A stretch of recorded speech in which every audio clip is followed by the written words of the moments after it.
এক সময় সাধারণ জনগণ গুজব ছড়াইতো আর সাংবাদিকরা সত্য ঘটনা খুঁজে বের করত।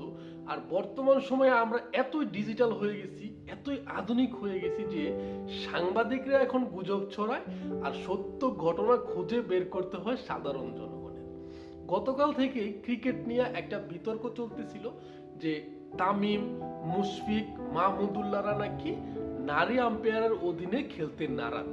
অথচ সেই একই ঘটনা আজকে আবার বিবিসি নিউজ করছে যে মূলত তাদের সংখ্যা ছিল ক্রিকেটার না, এটা ছিল দুই টিমের।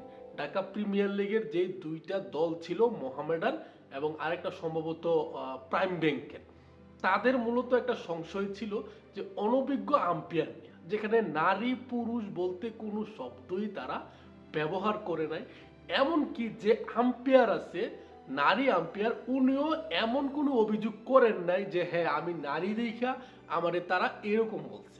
অথচ প্রথম সারির যে নিউজ মিডিয়াগুলো আছে, সময় টেলিভিশন নিউজে দেখলাম তারা নিউজ করছে যে নারীর অগ্রগতি এই সেই কত কিছু লেখছে, যে এই বর্তমান যুগে আইসাও নারীর সাথে এমন বৈষম্য, মানে কতটা ফালতু হইতে পারে বর্তমান সময়ে সাংবাদিক। শুধু সময় টেলিভিশন না, প্রত্যেকটা টেলিভিশনই দেখলাম যে আন্দাজের উপরে, মানে যা মন চাইছে তাই লেখা দিছে।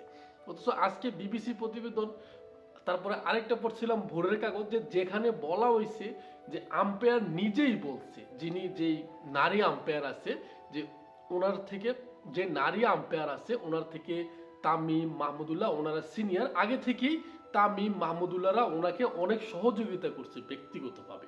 অথচ দেখেন নিউজ মিডিয়াগুলা কিভাবে বিভক্ত করে দিছে, যে নারী পুরুষ মূলত ভিউর আশায় তারা পুরা বাঙালি জাতিটারই বিভক্ত করে দিছে।